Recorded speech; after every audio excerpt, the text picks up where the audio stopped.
What's up, everybody? My name is Scott Waters. Welcome to the Left to Metal. It's time for another edition of What's Spinning. It's been quite a while since I've done one of these What's Spinning videos. Frankly, it's just been too hot to do one in my car. And as far as inside doing them, I just haven't done them. I've been doing other things, you know, thrash metal A through Z, vinyl updates, and those kind of things. The mail, those kind of, you know, videos. So I'm going to go ahead and get into this. I've been listening to a lot of music. I listen to music all the time in my car, on the way to work, on the way home from work, on the way to the gym, you know, all those different things. And there's no possible way for me to show you everything that I've been listening to since the last video, but I'm going to show you the ones that I've been spinning a lot of. First of all, what you're hearing in the background here, this is UFO, deluxe edition of Live Through the Years, 4 CD box set. I don't know, I just got on a UFO kick for some reason and started listening to a lot of UFO. Went through this whole box set in my car. Fantastic. It's 3 live shows. You got Live at the Roundhouse, 1976. You've got Live at Hammersmith, 1982, which of course was the Paul Chapman era of the band, which personally I thought was great as well. And then you've got Live in Vienna, Austria, 1998, which is just 3 and 4. And that is the reunited Michael Schenker era of the band on the Walk on Water tour. And Walk on Water is a great album too. It actually is another one that I was spinning in my car. And actually it was this one that inspired that one. I don't know, I get on these kicks sometimes, you know, I'll hear a song from a band or, you know, something from a band, and it'll just set me off to where I just keep listening to all that band stuff. And that's kind of the way I've been with UFO recently. So, and actually I do know what kicked that off that, and I'll show you that up next.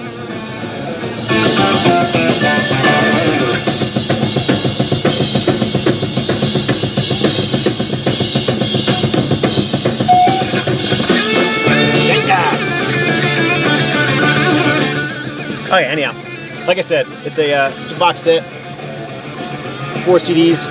Obviously, this one is playing, therefore it's not in the box. So there you go, UFO, Live Through the Years. Can't remember what year this came out. Zoom Club, 2011. This was released. So there you go. All right, and what started the UFO kick was you get another box set.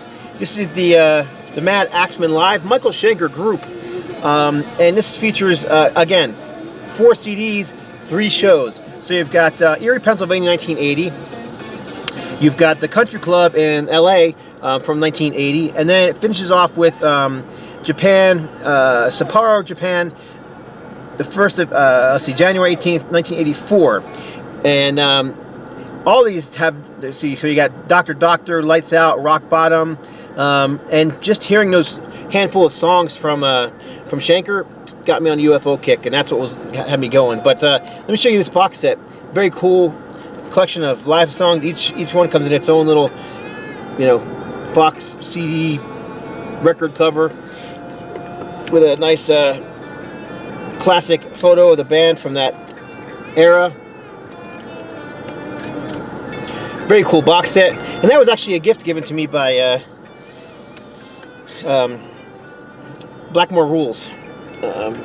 So yeah, just that kicked off my UFO kick. So like I said, I listened to that whole box set as well as several studio albums, but that's not all I've been listening to. Let's see what else has been going on here.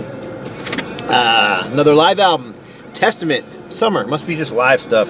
Live in London, this was the reunion CD for the classic era of the band. So you had, let's see if this is on here or not.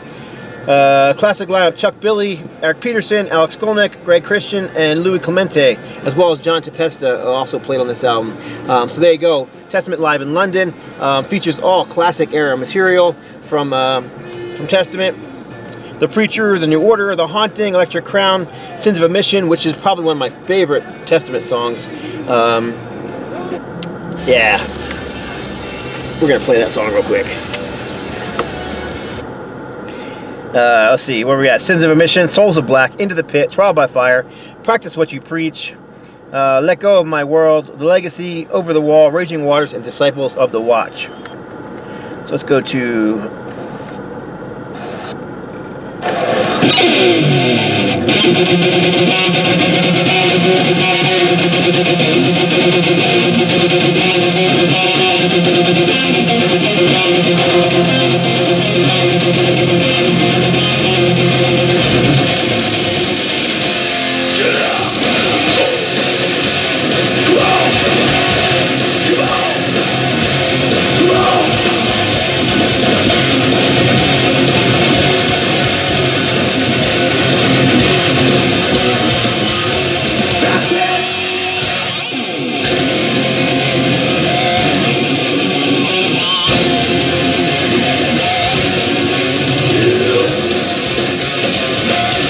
I love that song, man. It's just such a great song. Matter of fact, my band Ultimatum did a cover of that song for a Testament tribute called Into the Pit. I think it was called Into the Pit, which is funny because we also put out an album called Into the Pit, but that had nothing to do with Testament. Different pit we were talking about. Alright, so there you go. Testament live in London. Michael Schenker Group. The Matt Axman Live. UFO. Live through the years. So, let's see if there's any other. Oh, yeah. Also, went through this whole one twice. This is Queen Live at the Rainbow 1974. Two different shows from early Queen. Man, they were just so great, so heavy in the 70s. They just sound like nobody else. This, you know, was a defining sound. I mean, this is when heavy metal and hard rock were still being defined, and Queen were one of the definitions of what heavy metal and hard rock were in the 70s. Matter of fact, I have an issue of a magazine that has Aerosmith and Queen on the front cover of it, and it says the Titanic battle for the heavy metal crown between Queen and Aerosmith. You know, they were just two giants in the 70s, and both great, both heavy live, both live bands.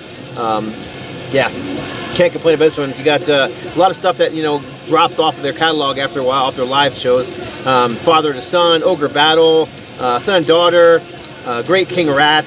I mean, there's just so much great stuff in there. Keep Yourself Alive, Seven Seas of Rye. The second disc has a lot of the same songs, but they added some new songs because they put out Sheer Heart Attack once they recorded that tour. Let's see, we got Live at the Rainbow, March 74, March at the Rainbow, November 74. So 6 months difference, and you got another album between it, so there was a little bit of a difference in the set list.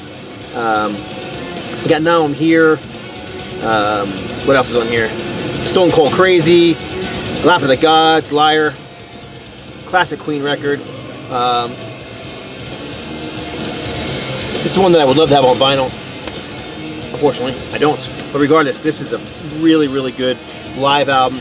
I'm loving all these live things that are coming out right now from companies like Back in Black, and there's just a bunch of, you know, classic 70s live stuff coming out, and it's actually really live. You know, it was recorded live over the radio with no overdubs, and just really good stuff, so I'm enjoying it. Alright, so let's get into the non-live stuff here. What else have you been listening to? The Doom in Us All, a tribute to Black Sabbath. Very, very good tribute. Unfortunately, it's only an EP. It has 6 songs, one of which is Embryo, which is a very short instrumental. This is basically a solo project by Tourniquet drummer, guitarist Ted Kirkpatrick, along with Doug Pinnick, who plays bass on the album. Ted plays the drums and guitar on this record, but then he has a bunch of different vocalists and lead guitarists come in. So he's got Eric Wagner from Trouble in the Skull. He's got Bruce Franklin from Trouble. Of course, Ted played in Ted played in Trouble for a short spell as well. I don't think he ever recorded with him, but he did play with him live. I'm going to head and pop this in while I'm talking about it. And vocalists include Chris Jericho from Fozzy, Corey Glover from Living Color, Trevor McNeven from 1,000 Foot Crutch, Eric Wagner, of course, from The Skull, Tim Owens from Judas Priest, among others. And then, of course, we've also got Carl Sanders from Nile playing some lead guitar in here as well.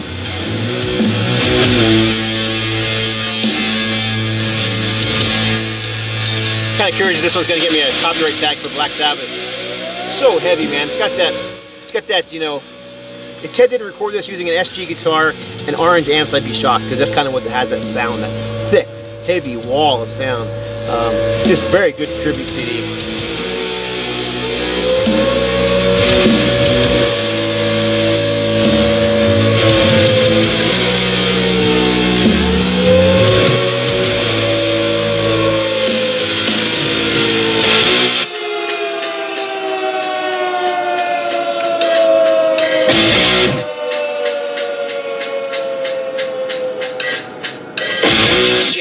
Gathered in their masses,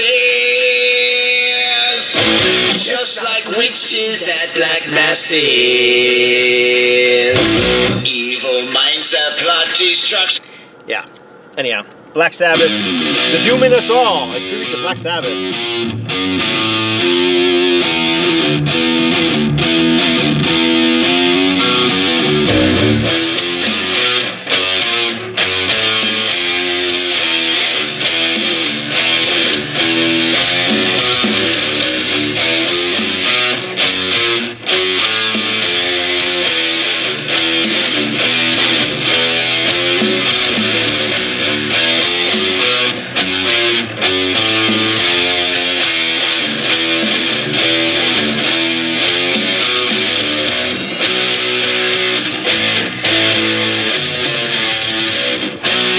Go to Electric Funeral. This is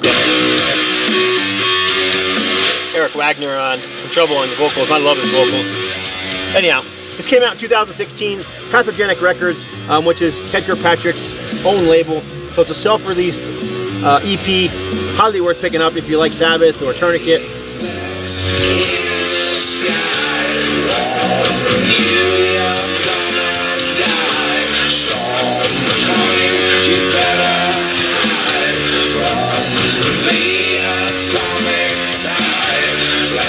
There you go. All right. Anyhow, up next, this is from the Trend Killers series from Stormspell, Where Squatch.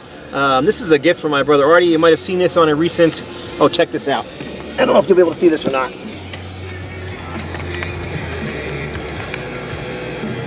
My neighbor's doing construction, but check out the.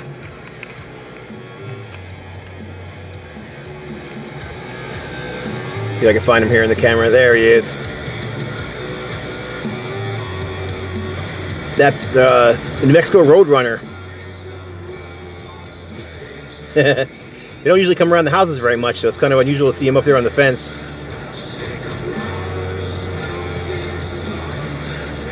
Anyhow. Okay, like I was saying before, I was distracted by the bird.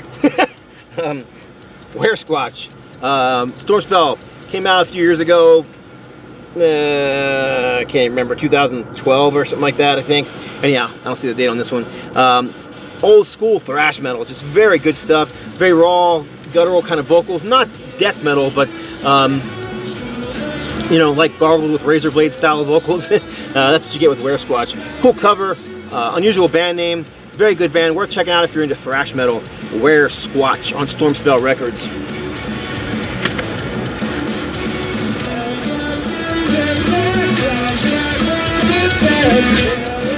The one I've been spinning ever since it came out. I probably showed this in my last video because I just can't get over how much I'm enjoying this new Metal Church record. I've always liked Metal Church. They're always one of my favorite bands. But this new record with the return of Mike Howe, fantastic. I mean, worth picking up if you like Metal Church, old school Metal Church. You know, back at the Human Factor, this sounds like it could have followed up the Human Factor, but with better production. It's got that kind of a more of a modern production value, but the songs, old school, straightforward, US power metal. Mike Howe's vocal sound as good as they ever have. Great riffing, great solos, just a really good record. This one will definitely make my top 20 for 2016. Another one that'll definitely make my list. Been spinning this one quite a bit. Just came in the mail this week. This is VEKTOR Terminal REDUX, R-E-D-U-X, on Earache Records. Again, thrash metal. I kind of think of them in the same vein as, like, well, definitely Voivod. They have a Voivod, obviously their logo is kind of shaped after the Voivod logo. They have that Voivod influence, but they don't sound like Voivod. Yet somehow I managed to think of both bands the same, you know, I don't know why. Probably because they're both very progressive, very heavy, very unique. But also I hear Corner in here.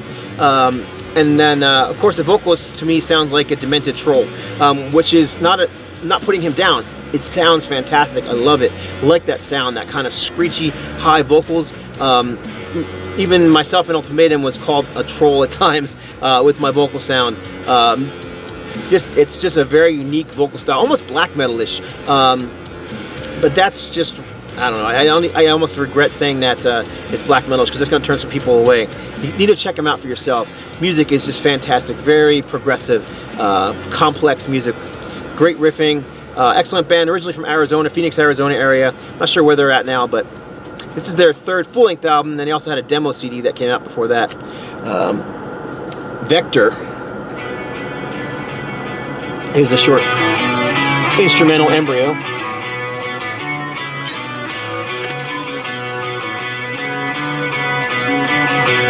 Anyhow, I'm gonna go ahead and quickly pop in some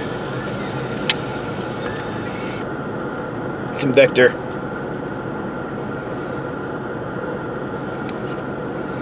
The CD comes as, it's kind of cool because it comes in with a little outer cover.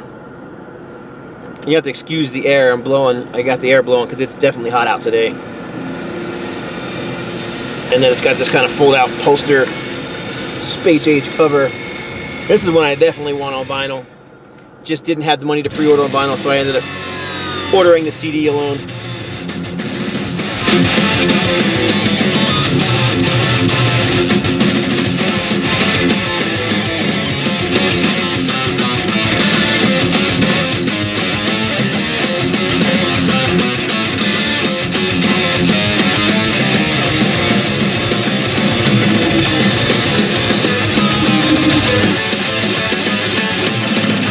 You can hear some vocals here.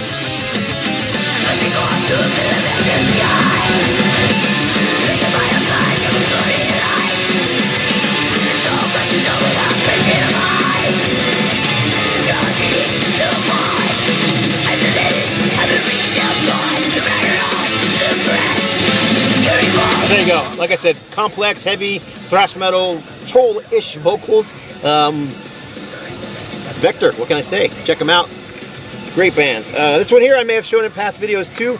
Again, this has been stuck in my car for a while. This is a new ACCUSER, the Forlorn Divide. Another one that will definitely make my 2016 list because this is just superb German thrash metal. These guys have been around since the 80s. One of the gems of the Teutonic thrash metal scene, if you ask me. In my opinion, they rank up there with the Creator, Destruction, Tankard, Sodom, and all those bands that people rave about. For whatever reason, they just didn't have the same, you know, following as those bands. They've been releasing music since the 80s, all through the 90s. They kind of broke up for a short while, got together under a different name for a very short while, and then got back together under ACCUSER. And since they got back together in the early 2000s, man, they just released a string of freaking killer records. I'm pretty sure I played some of this one in my last video, so I'm not going to play it again, but ACCUSER, the Forlorn Divide, 2016. Sticking with the thrash metal theme, I guess I just listened to a lot of thrash metal recently. This is from 2008, I believe. This is Dark Angel. I can't remember the name of the freaking album. Oh, yeah, Killing Season. nothing like forgetting the name of an album when you're trying to do a video, right? Anyhow, this one is one that I played a lot when it first came out, and then over the last few years they put out some more studio albums, and I kind of forgot about this one, but I was playing their live album not too long ago on vinyl in the house, and I believe they played one song off of here, and I think it was Sonic Beatdown. And it just reminded me, I haven't heard that album in a long time, so I took it in the car and started spinning it. And then I started looking for it on vinyl as well. Very good album. I don't know, when I first got it, I liked it, but I didn't love it. You know, it wasn't one of those albums that grabbed my attention like the VEKTOR and ACCUSER, the Metal Church has. I'm liking it more now than I remember liking it back then. So, like I said, I've been spinning this one in my car quite a bit. Killing Season, Death Angel, speed metal from Bay Area, USA, California.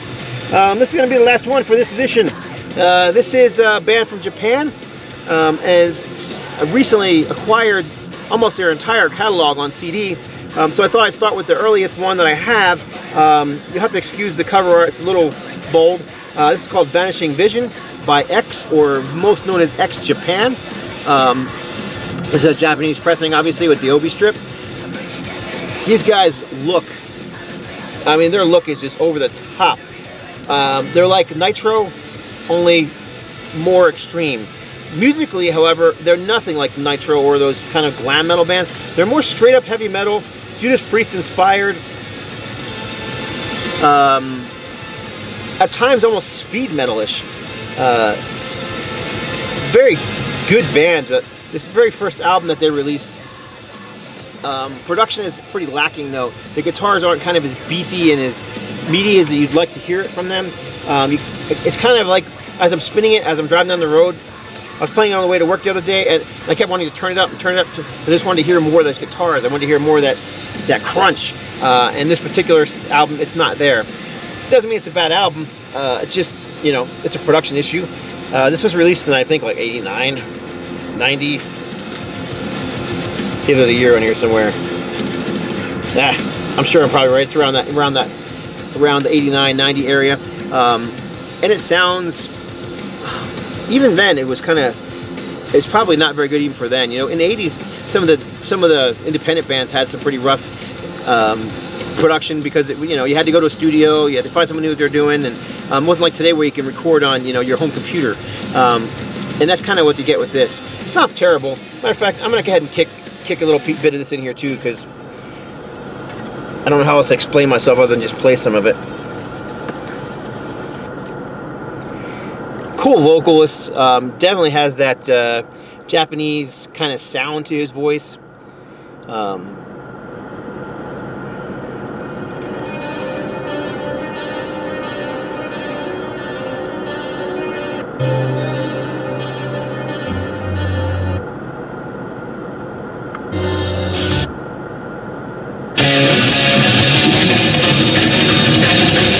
Like I said, almost speed metal at times.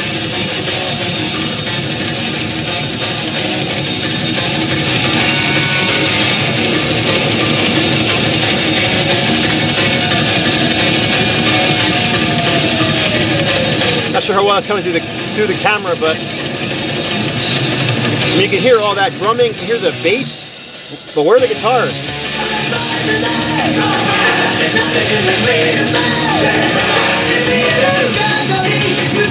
Anyhow, I don't know why I was expecting X Japan to be more of a pop metal band or over-the-top glam metal, probably because of their look. But really, like I said, they're just not that. They're just straight up heavy metal, and I'm really enjoying this particular album. I'll be showing more in the future because, like I said, I just recently acquired a bunch of their CDs, this being the first one I've ever heard. So, very good stuff from X Japan. I think they're just called X here, though. X. But of course, there was other bands known as X, so that's probably why they changed their name to X Japan, or became known as X Japan. So there you go. What I've been spinning in my car this warm summer in New Mexico. So hope you enjoyed this edition. If you know any of these or want to talk about any of these, go ahead and leave a message below. Go ahead and subscribe if you haven't already, and that's it. God bless. Stay strong.